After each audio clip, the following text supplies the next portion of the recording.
vraiment, j'ai décidé aujourd'hui de partager avec vous mon histoire, en fait. Parce que ce que je vais vous raconter là, c'est mon histoire à moi, ce que je vis jusqu'à présent. Bon, en fait, je suis une jeune fille âgée de 29 ans qui n'a jamais connu la joie de l'enfantement, comme pour dire que je n'ai jamais mis au monde un enfant, ou bien comme pour dire que je n'ai jamais même eu à concevoir et que je suis allée faire une interruption ou bien une fausse couche, jamais. Tout commence comment je suis une petite fille qui a grandi au village parce que vous savez, à l'époque, ma maman était encore très jeune quand elle m'a mise au monde et le papa a fui. Ma grand-mère a dit non, non madame, tu continues l'école, je vais élever l'enfant. C'est donc comme ça que j'ai grandi avec ma grand-mère. Et vous savez, au village, il y a toujours les histoires de sorcellerie au village. Dans le quartier où vous vivez, la sorcellerie, la grand-mère a fait ceci, et dans mon quartier, là-bas, c'était tellement récurrent. Les histoires de sorcellerie dans mon quartier au village. C'est un petit village à proximité de Douala, après Bonabéry, là. C'est donc comme ça que je grandis avec ma grand-mère, je grandis.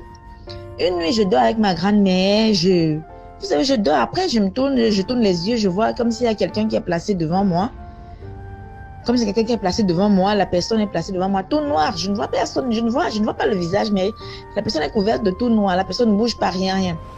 Je réveille ma grand-mère, je dis, grand-mère, il y a quelqu'un là. Elle me dit que je ne vois personne. Je dis que, mais voilà, quelqu'un qui est placé devant moi, mais je ne vois personne. Après, subtilement, la personne disparaît. Je dis, ok. Et j'étais encore toute petite, bon, l'événement là est passé, le phénomène est passé, j'ai fini tout mon primaire au village. C'est donc comme ça que ma mère me prend en ville quand je peux continuer le secondaire. Je continue l'école au secondaire. Ma mère vivait déjà avec un homme à Douala. Quand je remonte ce Douala, je commence la 6e à Douala. Les premières années, je dors bien, sans problème. Et après, je ne sais pas ce qui se passe. Un beau jour, je commence à dormir. Quand je suis endormie, je sens la présence de quelqu'un en fait à côté de moi. Et cette personne m'hypnotise.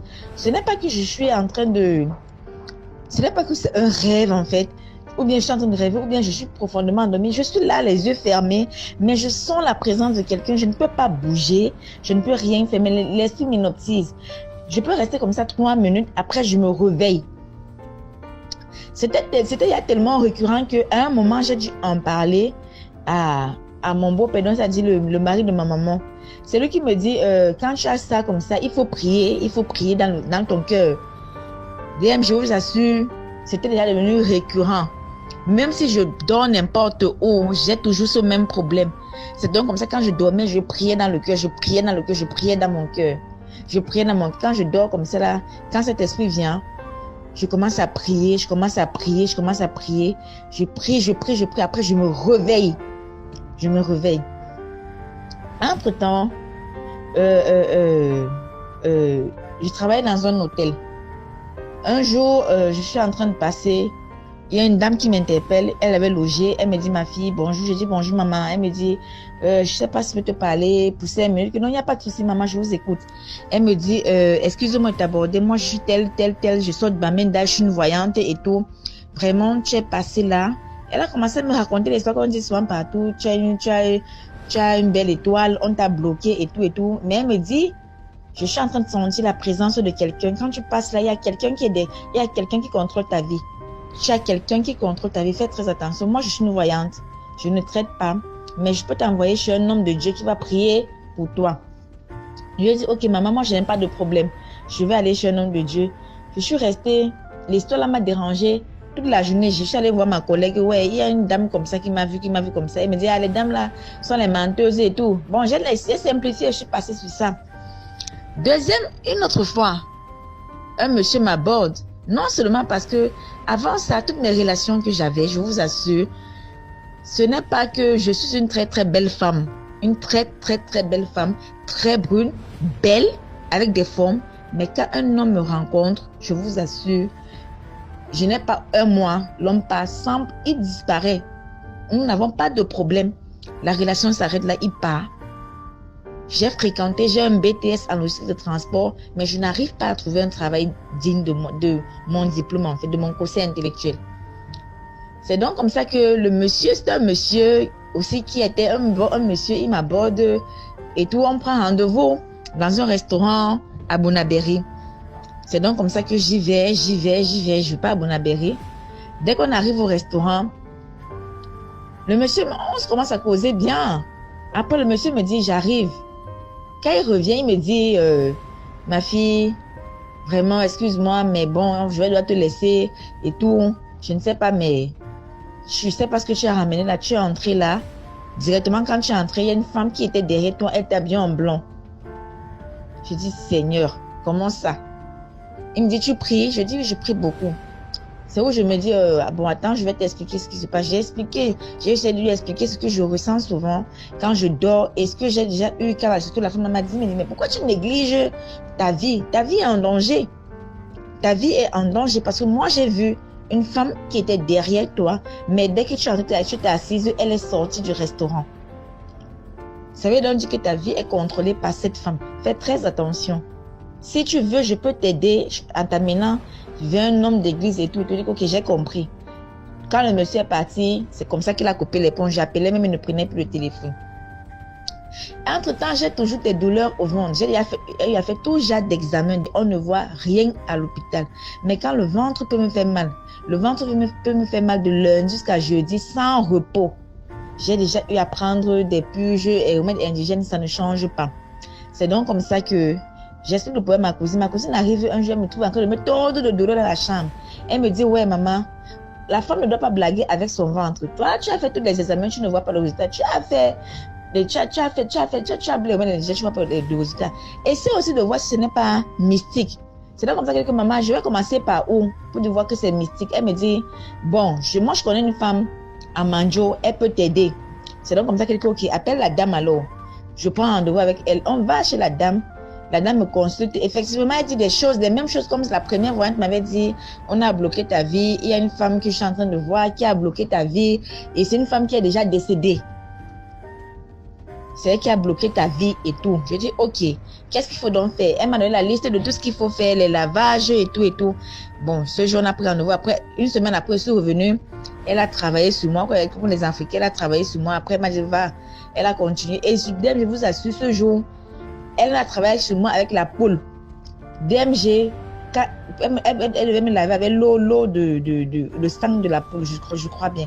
DMG, quand on coupe le coq, le cou de la poule, je sais que la poule meurt directement, mais cette poule a fait peut-être 10 minutes avant de mourir. Donc, elle m'a dit ce jour que ma fille, tu as vraiment, ton travail est difficile parce que cet esprit te contrôle depuis des années. Ça te contrôle depuis des années. Elle a travaillé sur moi. Moi, je me suis dit que, ok, c'est bon, mon problème est résolu. Je suis rentrée ce doigt-là sans problème.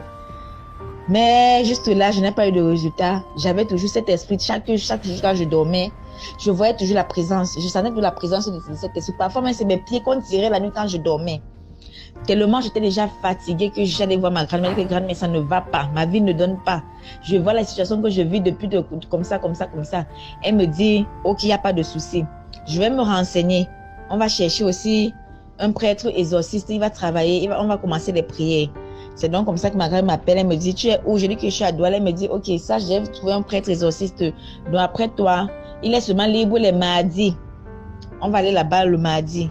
C'est donc comme ça qu'on se lève. Et c'est toujours après Bonaberry. Le mardi, on se lève. On fait d'abord la prière à l'église à 6 heures. Quand on finit, je vous assure, le prêtre exorciste, c'est le rang qu'il y a chez lui. C'est le rang. Quand on arrive chez lui, DMG, on finit après, quand on arrive, il dit, ok, on explique le problème. Il dit, ok.